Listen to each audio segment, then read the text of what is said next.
नमस्कार, मैं हूं सिंपल मारुद्या और आप देख रहे हैं एमडीपी न्यूज़ 24। एमडीपी न्यूज़ 24 की एक खास पेशकश एक मुलाकात में आपका स्वागत है।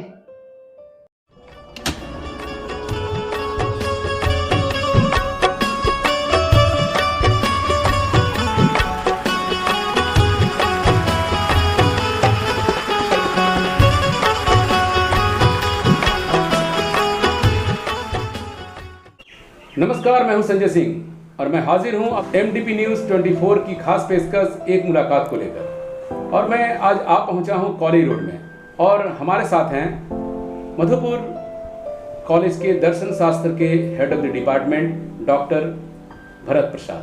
सर, आपका स्वागत है हमारे चैनल पर। धन्यवाद। सबसे पहले सर, आप एक अपना व्यक्तिगत परिचय, सर आप स्कूलिंग से महाविद्यालय जो सर उसके बारे में थोड़ा बताएं। मेरा शुभ नाम हुआ डॉक्टर भरत प्रसाद।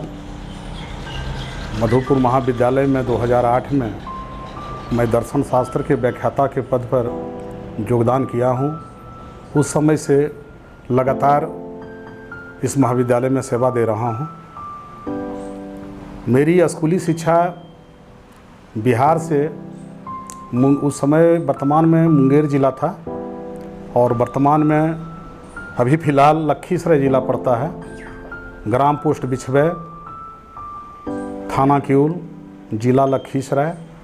स्कूली शिक्षा मेरी गांव से हुई, बिछवे से, और मैट्रिक तक की शिक्षा KRK उच्च विद्यालय लखीसराय से मैंने 1982 में मैट्रिक की परीक्षा उत्तीर्ण की। मैट्रिक के परीक्षा उत्तीर्ण करने के पश्चात मेरा नामांकन गया में हुआ। मेरे पिताजी BSNL में वहीं कर्मचारी थे गया में। इस वजह से मेरी शिक्षा दीक्षा इंटर से लेकर MA तक, PhD भी बाद में मैं मगध विश्वविद्यालय बोधगया से ही किया। मैं लगातार 16 वर्षों तक गया में रहकर शैक्षणिक कार्य को किया और PhD के संदर्भ में मैं सिन्हा लाइब्रेरी पटना में रहकर 2 वर्षों तक सिन्हा लाइब्रेरी का मैंने लाभ उठाया। वहाँ पढ़ने के लिए जाया करता था अनवरत। उसके बाद मैं 2003 से अपनी लेखनी भी प्रारंभ किया। विभिन्न पत्र पत्रिकाओं में लिखते रहे और काव्य संग्रह, कवि गोष्ठी वगैरह में भी भाग लेता रहा। और उसके बाद 2007 में झारखंड लोक सेवा आयोग से मेरी नियुक्ति दुमका विश्वविद्यालय के अंतर्गत मधुपुर महाविद्यालय में दर्शन शास्त्र के व्याख्याता के पद पर हुई। उस समय से वर्तमान समय तक मैं इस महाविद्यालय में सेवा दे रहा हूँ।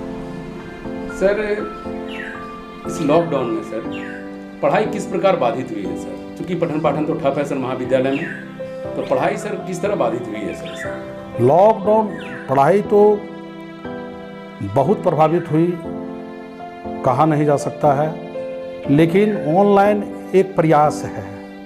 ऑनलाइन क्लास आप लोग चला रहे हैं सर? हाँ, ऑनलाइन क्लास हम लोग चला रहे हैं। एक प्रयास है, इसमें पढ़ाने का कार्य कर रहे हैं। लेकिन सवाल उठता है कि संथाल परगना में जो एक अत्यंत ही गरीबी रेखा से नीचे का क्षेत्र रहा है, 80% लोग यहाँ गरीबी रेखा से नीचे जीवन बसर करते हैं, तो क्या उनके पास हायर टेक्नोलॉजी है? हायर टेक्नोलॉजी का अभाव है। हम लोग तो प्रयास कर रहे हैं, अन्य शिक्षक भी पढ़ा रहे हैं, बिल्कुल पढ़ा रहे हैं, लेकिन कुछ बच्चे पूरी तरह से इंटरेस्ट नहीं ले रहे हैं। जैसे अभी मैंने कॉमर्स के एक टीचर से बात किया, वो बोले कि हमने एक क्लास, तो बोले कि वो क्लास का मैंने गूगल क्लास का स्थापना मैंने किया है, बनाया है अपने घर में। जूम के अंदर हाँ, बनाया है, मीटिंग करके। लेकिन 90 छात्र हैं, 90 छात्र में सिर्फ 16 छात्रों ने उसे ज्वाइन किया है, जो बड़ा ही खेद का विषय है। हम लोग तो पढ़ा रहे हैं, अन्य टीचर भी पढ़ा रहे हैं, लेकिन छात्र में उत्सुकता और रुचि नहीं रहने के कारण हम लोग भी कभी कभी असंतोष और दुख व्यक्त करते हैं कि ऐसा क्या कारण है कि इतना मेहनत करने के बाद भी छात्र आगे नहीं आ रहे हैं। हाँ, आएंगे, समय लगेगा, उस टेक्नोलॉजी की ओर अभी अग्रसर लोग नहीं हुए हैं, लेकिन हाँ, जागरूकता समाज में बढ़ रही है। इस बार प्रथम प्रयास है, आगे बार अगर इस तरह की स्थिति होगी तो लोग और बढ़ चढ़कर हिस्सा लेंगे और पढ़ेंगे भी। सर, इसमें सर जहाँ तक मैं समझता हूँ सर, आजकल हर हाथ में सर स्मार्टफोन देखने को मिलता है सर, तो कहीं ना कहीं सर छात्र इसमें रुचि नहीं ले रहे हैं या पढ़ाई के प्रति उनकी वो रुचि नहीं है जो होनी चाहिए। आप लोग इतना प्रयास कर रहे हैं सर कि लड़के पढ़े, तो क्या सर आप लोगों ने ऐसा किया है कि वो सुबह सुबह बच्चे उसमें आकर गुड मॉर्निंग या कोई ऐसा ग्रुप में सर अपना अटेंडेंस करें कि हाँ हम लोग हैं सर? ऐसा करने से हो सकता है सर कि ज़्यादा लोग उसमें सर बढ़ें सर? लड़के अधिकांशतः जिस विषय में छात्रों की संख्या बहुत अधिक है, टीचर लोग व्हाट्सएप ग्रुप से उसको जोड़ दिए हैं और सारे छात्रों को वो मैसेज जाता है कि कल सर पढ़ाने वाले क्या हैं, आज उन्होंने क्या पढ़ाया है, बिल्कुल जाता है। और जो छात्र और छात्राएँ इंटरेस्ट रखती हैं शिक्षा व्यवस्था से, वह निश्चित रूप से इसका लाभ उठा रही हैं। और जो लोग में इंटरेस्ट अभी नहीं जगा है, निश्चित रूप से है कि आने वाले दिनों में देखा देखी एक प्रयास होगा और इसका मात्रा पढ़ने वाले छात्र छात्राओं का संख्या में बढ़ोतरी होगी। हम लोग आशान्वित हैं और कोई भी कार्य आशा रूप से करते हैं, निगेटिव नहीं सोचते हैं, क्योंकि हम दर्शन के प्राध्यापक रहे हैं। भारतीय दर्शन भी कितना भी नास्तिक है, लेकिन वह आस्तिकवाद की ओर ही अंततः अग्रसर होता है और उसी में जीवन का सुख और आनंद होता है। इसलिए हम लोग एक बारी प्रथम प्रयास है और छात्रों की संख्या कम भी आ रही है, उससे हतोत्साहित हम लोग नहीं हैं। निश्चित रूप से आने वाले दिनों में इनकी संख्या बढ़ेगी और ये लोग बढ़ चढ़कर हिस्सा लेंगे और नई टेक्नोलॉजी का भी लाभ उठाएंगे। सर एक सवाल सर, अभी सर ये सब महेश सर 1 साल या 2 साल पहले सर ये सेमेस्टर पद्धति आई है सर महाविद्यालय में। पहले की जो सिस्टम थी सर 1-1 साल पर परीक्षाएँ होती थी और सेमेस्टर में 6-6 महीने के, तो कभी कभी ऐसा लगता है सर कि बहुत कम समय छात्र को मिल पाता है, महज 2-3 महीने में ही परीक्षाएं ली जाती है। तो सर पुरानी जो पद्धति थी सर और ये नई जो सेमेस्टर आई सर, इसमें दोनों में आप किस प्रकार से भिन्नता देखते हैं और कौन सी सर अच्छी पद्धति है दोनों में सर? देखिए, सवाल एसकेएम यूनिवर्सिटी में सबसे पहले CBCS सिस्टम में एसकेएम यूनिवर्सिटी के कुलपति थे डॉक्टर बशीर अहमद खान, उन्होंने लाया था। और ये पद्धति बहुत अच्छी पद्धति है, जिसमें उन्होंने कहा था कि विश्वविद्यालय का प्रत्येक कॉलेज हमारे विश्वविद्यालय का एक अंग है, वो खुद परीक्षा ले सकते हैं और रिजल्ट निकाल सकते हैं। लेकिन शिक्षा में राजनीति का समावेश हो गया, रिजल्ट निकलने में पहले 16 महीना लग गए और राज्यपाल ने VC साहब ने पहले लागू यहाँ कर दिए।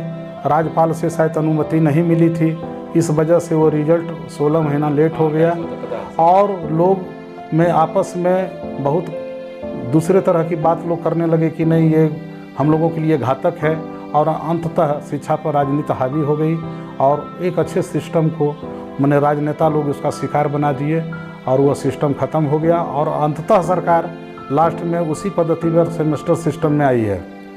तो एक प्रयास है जिस दिशा में पूरा विश्व चल रहा है, जिस दिशा में भारत की शिक्षा पद्धति चल रही है, उस दिशा में आज हमारा जैसो महाविद्यालय या हमारे विश्वविद्यालय के पदाधिकारी भी उस दिशा में उस तरह की शिक्षा पद्धति को और पाठ्यक्रम को लागू करके कर रही है।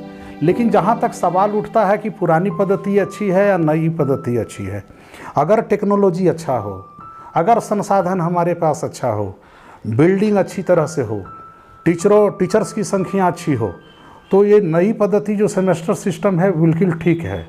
लेकिन हमारे भारत जैसे देश में जहाँ शिक्षा पद्धति में शिक्षकों की कमी है, रोना रो रहे हैं, बिल्डिंग की रोना रो रहे हैं, वैसी स्थिति में ये प्रणाली समुचित नहीं है। क्योंकि पुरानी पद्धति में साल में एक एग्जामिनेशन होते थे ग्रेजुएट का, उसके बाद 1, 2, 3 हुआ तो 3 एग्जामिनेशन, एक इंटरमीडिएट का 4 एग्जामिनेशन, 4 एग्जामिनेशन को महाविद्यालय एक साल में कंडक्ट करती थी। लेकिन सवाल उठता है, अभी जो पद्धति हमारे पास शिक्षकों का घोर अभाव है, हमारे पास बिल्डिंग का अभाव है, अगर परीक्षा चलते रहती है तो बिल्डिंग इंगेज हो जाता है, जिसके चलते पठन पाठन का कार्यक्रम को रोकना पड़ता है। और जब पठन पाठन का कार्यक्रम रुक जाता है तो कहीं न कहीं शिक्षा पद्धति में जो एक पढ़ाने का तारतम्यता है वह उसका टूट जाता है, तो लड़के फिर जैसो निराश होकर वापस चले जाते हैं, अब पुनः वो फिर वापस नहीं आना चाहते हैं। तो यह एक बहुत बड़ी खामियां है। और कभी भी कोई पाठ्यक्रम बनाया जाता है तो कभी शिक्षकों से नहीं पूछा जाता है कि किस तरह का हम पाठ्यक्रम बनावें, यहाँ के लड़कों बच्चों के लिए किस तरह का पाठ्यक्रम पढ़ना होगा। ऊपर से कहाँ से कौन लोग बनाते हैं, ऊपर से थोप दिया जाता है। किसी भी विषय में देखिएगा 600 स्टूडेंट हैं ऑनर्स में, किसी में 20-25 हैं, किसी में 10 हैं। आखिर इस तरह का क्यों होता है? हम लोग जब पढ़ते थे तो एक गुच्छा बनाया जाता था आपस में सब्जेक्ट का, कि जो pol science, economics, Hindi honours रखेंगे उन्हें सब्सिडरी के रूप में, जेनरिक के रूप में उन्हें फिलॉसफी, संस्कृत, पाली या छोटे छोटे विषय को रखना पड़ेगा। तो लोग रखते थे, उनकी संख्या भी मिला जुला कर अच्छी होती थी। लेकिन आज क्या है, आज किसी का एडमिशन भी लेना है तो कॉलेज स्वतंत्र नहीं है। उसके लिए एक कौन पोर्टल खुला है, वाइस चांसलर पोर्टल के माध्यम से अप्लाई होता है। वहाँ यहाँ से छात्र करते हैं, फिर वहाँ से नाम आता है, फिर लिस्ट निकलता है। तो उस पुनाई पद्धति में हो करते हैं, ये पद्धति पूरा पेचीदा हो जाता है, जिसके कारण छात्र में भी असंतोष हो जाता है। कॉलेज में आए दिन हंगामा होते रहता है कि वहाँ से लिस्ट में मेरा नाम नहीं है, किसी का दूसरा सब्जेक्ट कौन भरा है, कौन सब्जेक्ट में नाम आ जाता है। तो इस तरह का जो विरोधाभास हो जाता है, जिससे कहीं ना कहीं हमारे विद्यार्थी छात्र में जैसो भेदभाव की स्थिति, उन्हें लगता है कि हमारे साथ जस्टिस नहीं हो रहा है और वह कहीं ना कहीं मैं कुछ शिकार हो रहा हूँ। और आए दिन वह क्या करते हैं कि प्रिंसिपल से, अन्य सहायक शिक्षकों से वो उलझ जाते हैं, समझाने पर भी नहीं समझते हैं और समस्या उत्पन्न हो जाती है। और व्यवस्था का दोष है, इसमें सुधार होना चाहिए। बल्कि जिस भी तरह की पद्धति सरकार चला रही है, हम लोग सरकार के अधीन हैं, वह चलाएं, लेकिन उसमें एक सुचारू ढंग से जो विधि व्यवस्था हो, एक अनुरूप जो हो, विधि सम्मत जो कार्य हो, वो कार्य के अनुरूप शिक्षा दी जाए तो वह बिल्कुल उपयोगी होगी। सर, महाविद्यालय में अधिकतर महाविद्यालयों से शिक्षकों का अभाव है और सरकार का आजकल प्रयास ये रहता है कि अनुबंध के शिक्षकों से हम महाविद्यालय चला लें। वो भी समुचित दे नहीं पाते, जितने विषय हैं सभी में दे नहीं पाते। तो क्या सर अनुबंध शिक्षकों से सर महाविद्यालय चल सकता है, या फिर पदस्थापित जो है सर वैसे सरकार को लाना चाहिए सर? अनुबंध से जो आते हैं सर, फिलहाल तो अनुबंध शिक्षकों से ही मैक्सिमम जैसो क्लास वर्ग संचालन करवाया जा रहा है और लोग काफ़ी मेहनत भी कर रहे हैं। हमारे मुख्यमंत्री जी का स्टेटमेंट कल ही आया है पेपर में, उन्होंने कहा है कि समान काम समान वेतन, और जो भी लोग अनुबंध पर हैं उसके लिए सरकार जैसो आगे विचार कर रही है, फाइल बढ़ा रही है। आने वाले दिनों में इन लोगों को हम जस्टिस देंगे। देखिए, हमारे मुख्यमंत्री जी युवा हैं और हमारे अनुबंध शिक्षकों या अनुबंध के जो कर्मचारी हैं उनकी समस्याओं के पर से वो अवगत हैं मुख्यमंत्री जी। इसी संथाल परगना से वो चुनाव जीते भी हैं, सारा अवगत है। और जो उन्होंने, मुख्यमंत्री महोदय ने जो कहा है पेपर के माध्यम से, एक बड़ा ही सकारात्मक प्रभाव पड़ा है। और हम लोग चाहते हैं कि एक पढ़े लिखे नेट क्वालिफाई MA PhD करके लोग 36,000 में सेवा दे रहे हैं, उनसे उनका भरण पोषण अच्छी तरह से नहीं हो रहा है। निश्चित रूप से उनका मानदेय बढ़ाया जाना चाहिए या तो अस्थायीकरण किया जाना चाहिए। वह एक बड़ा ही शुभ संकेत रहेगा और माननीय मुख्यमंत्री जी ने इस दिशा में प्रयास किए हैं। हम लोग शिक्षक उनका आभारी हैं कि बिल्कुल हमारे भाइयों को आने वाले दिनों में समान काम के लिए समान वेतन हो, उनका अस्थायीकरण हो। हम हृदय से शिक्षकों की ओर से मैं मुख्यमंत्री जी का धन्यवाद देता हूँ। सर, अक्सर शिकायत रहती छात्रों की, सर कॉलेज में क्लास नहीं होता है और शिक्षक ये कहते हैं सर कि छात्र क्लास करने नहीं आते हैं। तो ये सर मामला कहाँ फंस रहा है सर? ये छात्र नहीं आते हैं या फिर शिक्षक क्लास लेना नहीं चाह रहे हैं? ये एक अजीब सा विषय है सर। देखिए, इसमें टीचर, सारे विषय के जो टीचर्स हैं वो समय सारणी के अनुरूप महाविद्यालय में उपस्थित रहते हैं। और यदि 2 छात्र भी आ जाएं और टीचर को बोलेंगे कि सर मेरा क्लास है, आपका क्लास है, मुझे पढ़ा दीजिए, तो किसी भी टीचर में ये हिम्मत नहीं कहने की है कि मैं नहीं पढ़ाऊंगा। वो सिर्फ आते हैं, आए महाविद्यालय, बगल में कोचिंग है, कोचिंग आते हैं, कोचिंग के पश्चात या कोचिंग से पहले वो थोड़ा सा महाविद्यालय में आकर दर्शन कर लेते हैं शिक्षकों के कि सर मैंने आया है, और पढ़ने में रुचि नहीं दिखाते हैं। वो कहते हैं सर मेरा अटेंडेंस बना दीजिए। ऐसा देखा जाता है, जबकि पढ़ाने के लिए हमारे शिक्षक एकदम तैयार रहते हैं। और कुछ छात्र भी हैं जो डेली पढ़ते हैं, उनकी संख्या बढ़ रही है। हमारे यहाँ सभी net qualify PhD qualified teachers 11 आए हैं नए डिग्री में, और सब एक से एक हैं। सब अच्छी तरह से उन्होंने शिक्षा ग्रहण की है।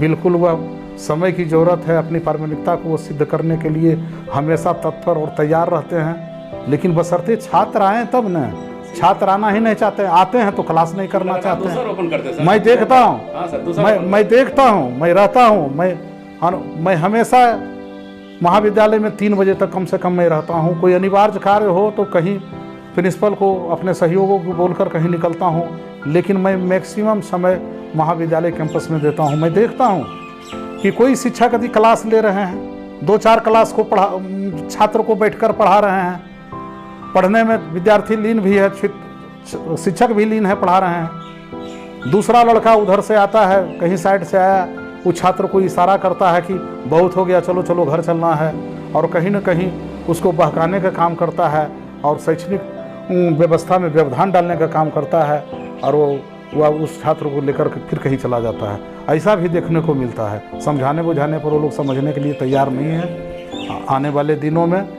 बराबर हम लोग समझाते हैं कि देखिए आप लोग छात्र हैं, शिक्षक के संपर्क में रहिए। मैं भी अपने जवानों में मैं शिक्षकों के साथ रहा हूँ।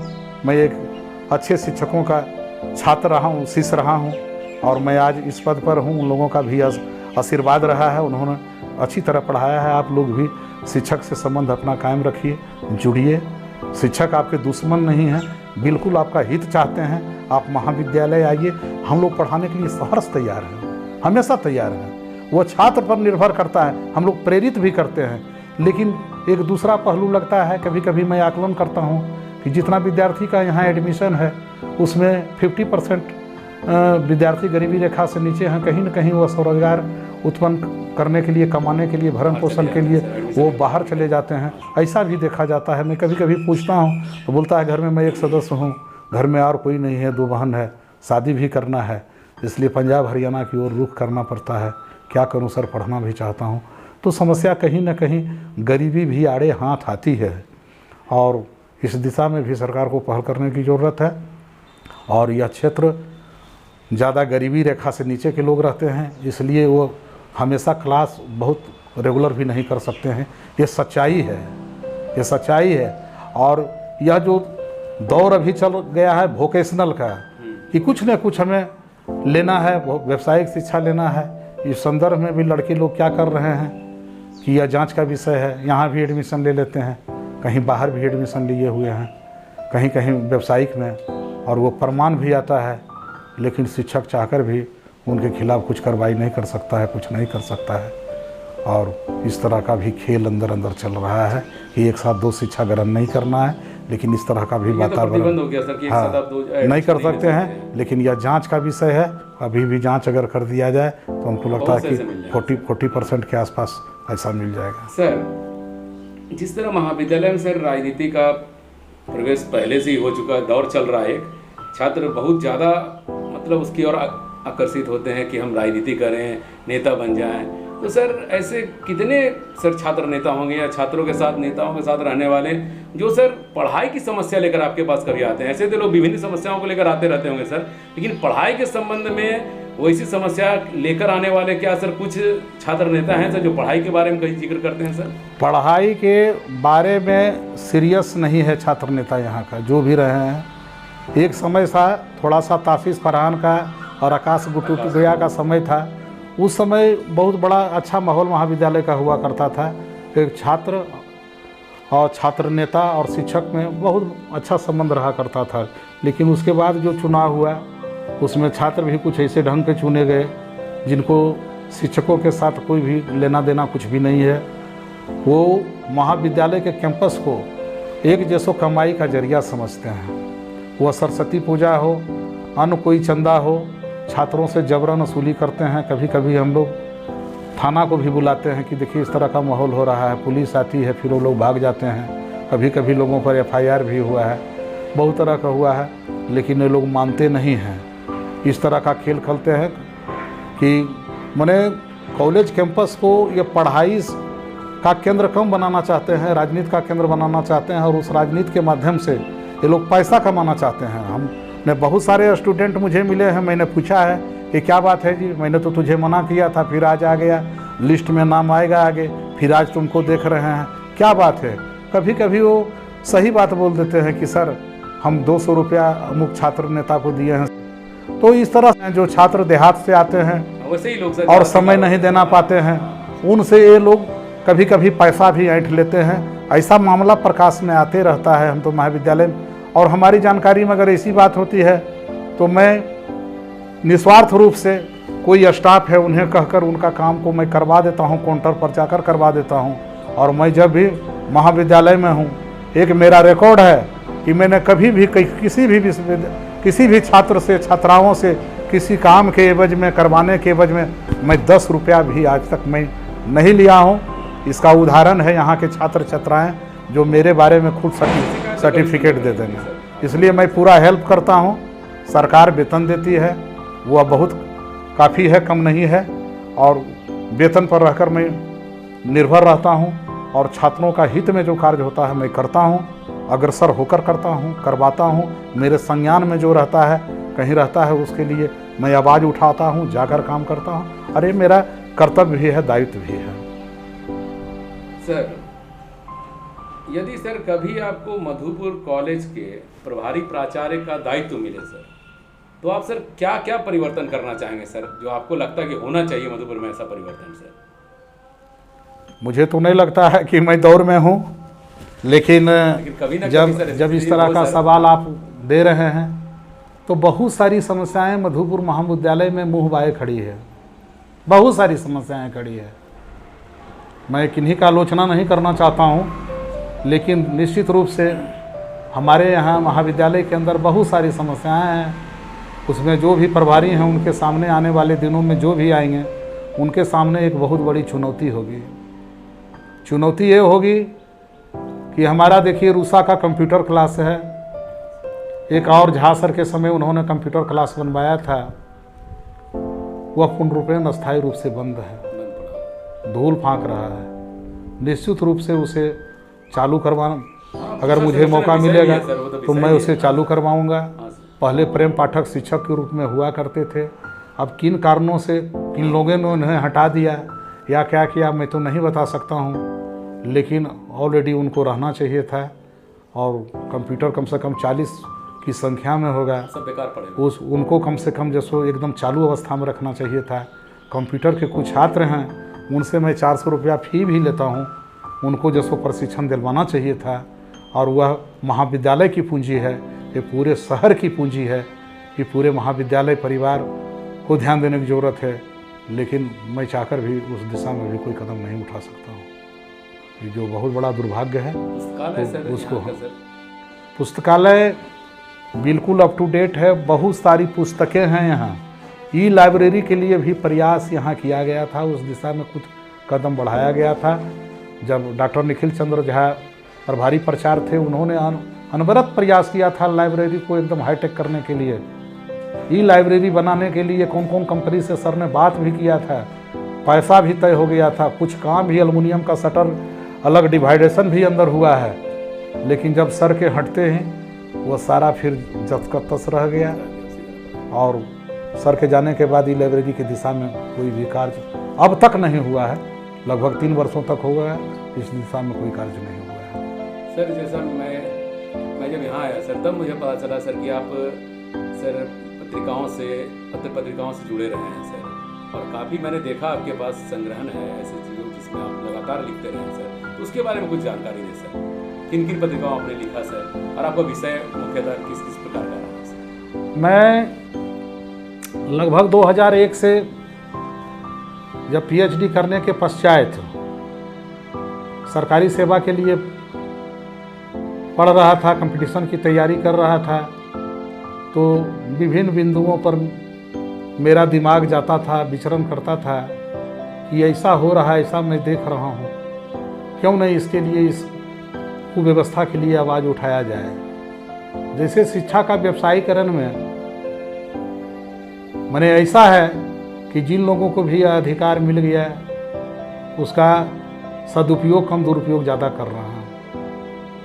आराम से 1-2 कॉलेज खोल दिए, उसका सेक्रेटरी बने हुए हैं, कम पैसे शिक्षक को कम वेतन देंगे, कर्मचारी को कम वेतन देंगे, उसका अधिकांश जो लाभांश होता है कोई भी सचिव होते हैं वो अपने पास रख लेते हैं। तो बहुत तरह से जो सो सिंचाई के व्यवसायीकरण के दौर में वो हाई राजनीतिक स्तर से चलता है, जिसमें आम आदमी और साधारण आदमी कुछ भी चाहते हुए नहीं कर सकता है। तो मैं एक पत्रकार होने के नाते हैसियत से शिक्षा के व्यवसायीकरण पर भी लिखा। मृत्युदंड का एक दार्शनिक विश्लेषण भी 2004 में धनंजय चटर्जी को जब फांसी पड़ी तो उस समय भी मैंने लिखा, लिखने का अनवरत काम किया कि और उसको फिलॉसफी से तुलनात्मक किए कि वर्तमान समय में मेरा मृत्युदंड का मैंने सरकार का है कि जगन जब कोई अपराध होता है, किसी की हत्या हो जाती है, रेप हो जाता है और उसे कांड के लिए उनको दिया जाता है। और पुराना समय में मैंने क्या व्यवस्था था फांसी का, और सुधारात्मक दंड का सिद्धांत भी, एक दंड का सिद्धांत भी है, थ्योरी ऑफ पनिशमेंट। तो उसके माध्यम से भी अपराधियों को कैसे सुधारा जाए, किस तरह की अपराध की घटनाएं नहीं हो। तो धनंजय चटर्जी के माध्यम से मैंने समाज को यह भी दिखाने का प्रयास किया था कि एक अपराधी को सुधारने का कौन कौन से उपाय उसको सुधारने के लिए किया जाए, पुराने ज़माने में अपराधियों को सुधारने के लिए क्या व्यवस्था थी, आज क्या सुधार करने की ज़रूरत थी, मैंने अपने आलेख के माध्यम से वो दिया था। सर आतंकवाद के बारे में भी आपने लिखा है सर, बहुत सी लेखा मैंने देखा कि आपने लिखा है सर आतंकवाद के बारे में। जी, तो आतंकवाद भारत ही नहीं पूरे विश्व की समूल समस्या आतंकवाद है। कहीं न कहीं घटनाएं हो रही है और मेरे दिमाग में आतंकवाद, खास करके मैं बहुत आलेख लिखा हूँ आतंकवाद पर, नक्सलवाद पर भी मैं आलेख लिखा हूँ। मैंने जे कॉलेज कानपुर भी एक बार जाने के लिए सोचा था, लेकिन किसी कारणवश नहीं जा सका। और एक दो जगह नक्सलवाद से संबंधित भी सेमिनार हुए हैं, उसमें मैंने अपना विचार को रखा है। तो आतंकवाद पर जब द्वितीय विश्व युद्ध के पश्चात विश्व दो ध्रुव में बंट गया, एक पूंजीवादी व्यवस्था में, एक साम्यवादी व्यवस्था में। पूंजीवादी व्यवस्था का पोषक अमेरिका और साम्यवादी व्यवस्था का पोषक सोवियत रूस, दोनों में टकराव होने लगा। चूँकि पूंजीवादी व्यवस्था का पोषक अमेरिका नहीं चाहता था कि विश्व में कहीं भी साम्यवादी दल की सरकार हो, और रोनाल्ड रीगन के समय से ही जब अमेरिका के राष्ट्रपति थे, उन्होंने 1990 में मिखाइल गोर्बाचोव को शांति का नोबेल पुरस्कार दिया, और बहुत पहले से वहाँ के बच्चों को अमेरिका ले जाकर डांसिंग में भाग करवाया, उसको दिल दुनिया दिखाया और वहाँ क्रांति करवा के सोवियत संघ को तोड़ने का काम किया। अमेरिका ने सोवियत संघ को तोड़ा, युगोस्लाविया को जोड़ा, चुगोस्लाविया को तोड़ा, सूडान पर कभी कभी हमला हो रहा है, कर्नल गद्दाफी को भगाया गया, उत्तरी कोरिया और वर्तमान में चीन उसके निशाने पर है, और कहीं न कहीं जैसो यह टकराव अभी तक जारी है।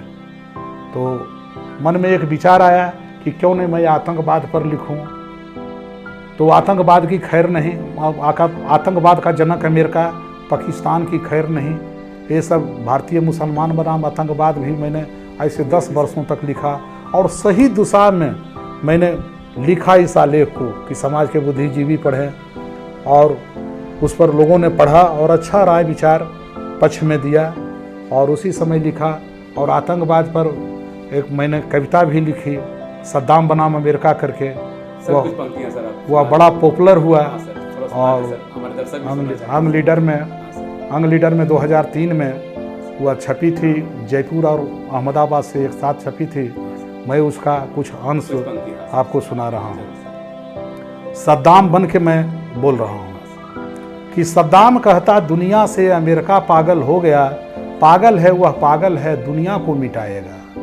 बाप थका था बेटा आया, जम के गुंडे करता है, उसको कुछ न लेना देना, दुनिया बात समझती है। एक समय जब ऐसा, रासायनिक हथियार तो एक बहाना है, खुद तो वह बनाता है, तेल पर उसकी नज़र लगी है, दुनिया को बेवकूफ़ बनाता है। उसका जो है चमचा बेलचा, उसको कुछ न कहता है, अपने दादागिरी करता है, आतंकवाद बढ़ाता है, लादेन को जो छुपा के रखता उसको धन वह देता है। एक समय जब ऐसा था, लादेन को वह पाला था, बहुत दूध पिलाया था, नाग ने उसको डस लिया, आका को बर्बाद किया, आका के तलवार से लादेन आका का सर काट दिया। एक समय जब ऐसा, तो कभी ये कहता सुन लो आका, अमेरिका आका, कभी ये कहता सुन लो आका, अभी समय भी बाकी है, कहीं कोई अब भूल हुई तो मिट्टी में मिल जाओगे। मुसोलिनी और हिटलर दोनों अपने ज़माने का हीरो था, कहाँ गई उसकी पंचायती मिट्टी में वह मिल गया। इससे भी तुम सबक तो सीखो, अपने को संभालो तुम। सद्दाम कहता दुनिया से, अमेरिका पागल हो गया, पागल है वह पागल है, दुनिया को मिटाएगा। बहुत खूब सर। और सर अंत में सर छात्रों के लिए एक सर संदेश, सर विशेष संदेश पढ़ाई को लेकर सर, एक संदेश आप सर छात्रों के लिए। छात्रों के लिए मैं ये कहना चाहता हूँ कि वर्तमान समय में महाविद्यालय में विश्वविद्यालय की ओर से 11 प्रबुद्ध और विद्वान शिक्षक भेजे गए हैं, उनकी नियुक्ति की गई है। सब नेट क्वालिफाई हैं, पीएचडी कर रहे हैं। जो जिस भी सब्जेक्ट में हैं वह बिल्कुल ही बहुत तेज तरार और जानकार हैं। और छात्र महाविद्यालय आएँ, वह क्लास करें। हमारे छात्र, हमारे शिक्षक छात्र को पूरा सहयोग देंगे। वो आएँ, पढ़ें। सर ऑनलाइन से जरूर जुड़ें। हाँ, ऑनलाइन से वर्तमान समय में ऑनलाइन से जुड़ें जब तक लॉकडाउन है। और इसी स्थिति में छात्र माने महाविद्यालय के वेबसाइट से जुड़ें और ऑनलाइन में सभी शिक्षकों के साथ जुड़ें और वह पठन पाठन में जो रुचि दिखाएं। हमारे छात्र, हमारे शिक्षक पढ़ाने के लिए एकदम तैयार हैं। डेली वो तैयारी के साथ ऑनलाइन में जा रहे हैं, गूगल क्लास भी ले रहे हैं और यूट्यूब के माध्यम से भी पढ़ा रहे हैं, स्टडी मटेरियल भी भेज रहे हैं। जिस भी तरह से छात्रों की सेवा करना है शिक्षक तैयार हैं और इसका लाभ छात्र ले सकते हैं। धन्यवाद सर। तो ये थे हमारे साथ मधुपुर कॉलेज के दर्शन शास्त्र के head of the department doctor Bharat Prasad. मैं अपने सहयोगी कन्हैया श्रीवास्तव के साथ एमडीपी न्यूज़ 24 के लिए नमस्कार। और अंत में मैं आपको और आपके चैनल को भी बधाई देना चाहता हूँ कि आपने बेशकीमती समय निकालकर मेरे पास इस लॉकडाउन की स्थिति में आपने आप आए, कन्हैया जी आए और बहुत अच्छा लगा। और मैं एक बार पुनः आपको धन्यवाद देना चाहता हूँ कि कम से कम एक मुलाकात में आपने उस काबिल मुझे समझा कि आपने मेरे पास आए और आपने अच्छी तरह से इंटरव्यू लिया। इसके लिए आप दोनों सहयोगी को मैं पुनः धन्यवाद देता हूँ। बहुत